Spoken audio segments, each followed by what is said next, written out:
운동점에서 사실 이제 여기 무술이죠. 그렇죠. 무술이라고도 하고 거기서 찍어줘요. 무술이라고도 하고 이제 무예라고도 하고 무도라고도 해요. 무도. 이제 나라마다 좀 틀린데 어제 이제 잠깐 여러분들이 이제 보여줬지만 각 나라. 그러니까 우리가 얘기하는 대로 사실은 우리나라를 중심으로 해서 일본과 중국 이렇게 보통 보면은 세 나라는 아주 밀접한 관계를 가지고 있어.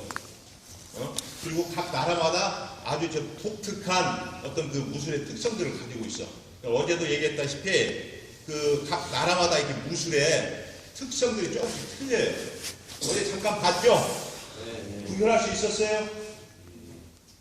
혹시 구별할 수 있었다는 손 한번 들어보세요. 아니, 잘 모르죠? 손 한번 들어봐. 어제 보니까 조금 차이가 났다. 구별할 수 있었다.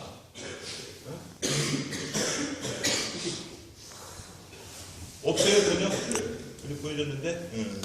그걸 이쪽으로. 네. 이제 요것을, 단장님이 찍어줘요. 가까이서 찍어줘.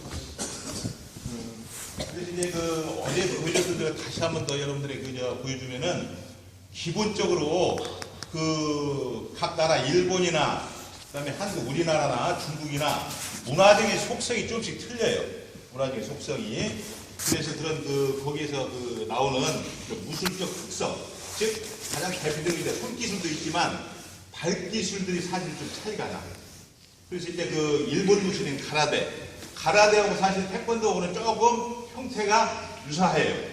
이제 가라데와 태권도 관계를 나중에 이제 여러분들 수업 시간에 좀씩 얘기하겠지만 차이가 좀 나요. 그러니까 어제 보여줬다시피 태권도의 발질. 보통 보면 태권도 발질은 직선에서 직선으로 봐요. 이 점에서 점으로. 알겠죠? 그러니까는 하면은 이렇게 나가고, 이렇게 나가고, 이렇게 맞는다든가, 지르고. 그렇죠? 그 다음에 이런 형태로. 그 다음에 지르고. 이런 형태로 나가고 그러는데, 보통 이런 차이들이 좀 있어요. 일단 다른 무술들하고.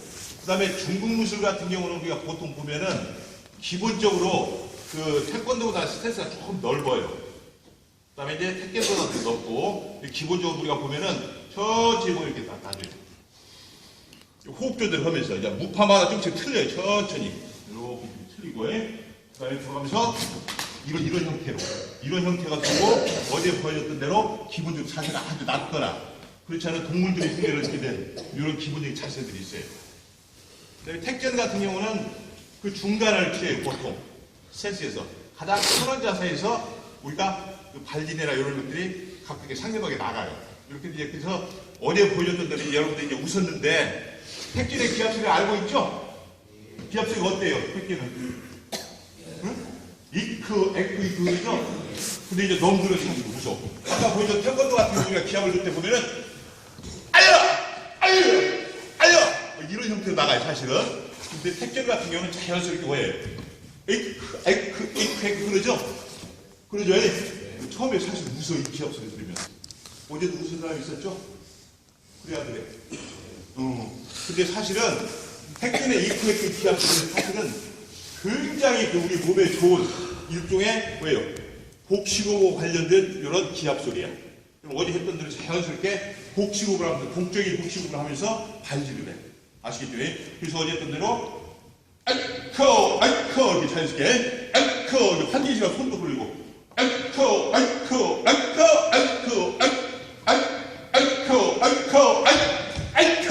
이런 형태로. 아시겠죠? 이런 좀 특성들이 있어요. 혹시 이 중에 누가 좀 제일로 키 큰 학생 하나 나와봐. 누가 나올래? 이쪽 나와봐. 그리고 자꾸 올라와봐. 근데 사실은 무술을 오랫동안 수련하면 누구나 다 사실 이게 똑같은 발질을 할 수 있지만, 그치? 안 배웠어? 85는 되겠지? 왜 안 돼요? 자, 보세요. 이 정도 되면 보통 이제 그냥 보고, 날 쳐다봐봐.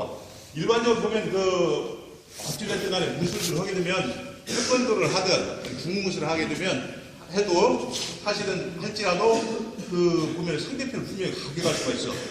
근데 택견 같은 경우 발질을 보통 보면은 아주 근접한 거리에서 발질이 나와. 지금 보세요. 여기 이 친구들이 뭐야? 전 지훈이. 지훈이. 자, 지훈이하고 나하고 이렇게 아주 가까운 거리에 섰어. 자, 이 상태에서, 자, 보세요. 대고 있어봐. 해야 될 것 같아. 이 상태에서 이렇게 가까운 거리에서도 발길이 나와 있다. 어때? 봤어요, 안 봤어요? 이게 택견의 발길이야. 한번 더 보여줘? 알겠다 보여줘. 다음에 보여줄까? 지훈이가 좀 고롭지? 한 대 더 받으면 이렇게 해서 가볍게. 이럴 수가 있죠? 선생님도 한 10cm 크겠다, 그지? 그래, 안 그래? 한 10cm 크겠지? 근데 택견의 발길은 이렇게 아주 근접한 거리에서 상대편을 가격할 수가 있어요. 봤어요, 안 봤어요?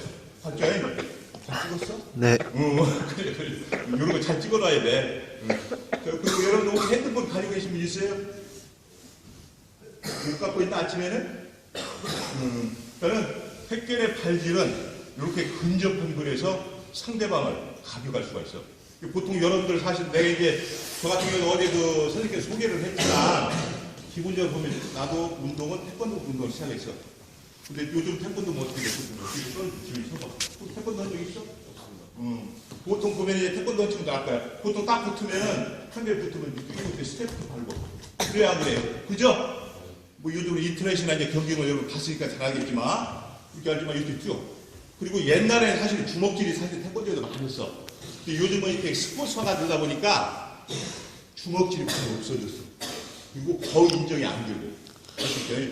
근데 이제 우리가 좋은 예는 아니지만 여러분들 혹시 이제 상대편하고 시비가 붙어서 싸울 경우에는 일반적으로 우리가 얘기할 때 보면은 어떻게 돼? 요즘 태권도는 이런 거 이거 보시죠.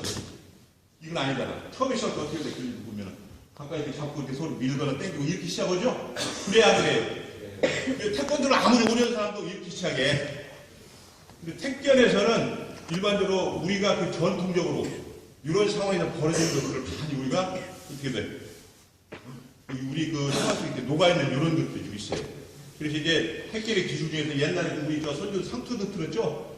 상투잽이라든가 이런 것들이 있고. 그 다음에 조금 전에 보여줬던 대로 가장 근접한 거리에서 상대편을 가져갈 수 있는 이런 기술들이 있어. 조금 전에 보여준 기술은 옛날에는 우리가 째책이라고 그랬어. 요즘에 견칙이라고 하고. 처음에서 кон사포관장 정 친구가 이제 얼마나 했어 혹시 거기서? 한 5, 6일쯤 했었어요. 5, 6일쯤 했어? 그래요. 건사포관장 운동 잘하는 친구야. 그러니까는 정업대가 상당히 택견 쪽으로는 우리나라 택견 쪽으로는 사실 상당히 오래된 건데 어찌됐든 간에 이런 특성들이 조금 있어. 구슬마다. 그러니까 여러분들이 나중에 사실 여기서 배우는 게 깊게는 못 배워요. 깊게는. 알겠죠? 그리고 기본적인 걸 배우는 건 어떻게 돼? 나중에 여러분들 진짜 본격적으로 택견을 배울 때 여러분들이 많은 도움이 될 거예요. 아시겠죠? 꼭 어디 싸우는 데 쓰라고 하는 게 아니라 저 같은 경우는, 선생님 같은 경우, 과장님 같은 경우는 사실은 체육관에서도 밖에서 싸우고 들어왔다고 하면 사실 혼나. 또는 매도 맞고. 왜 그걸 못 참았느냐고. 알겠죠?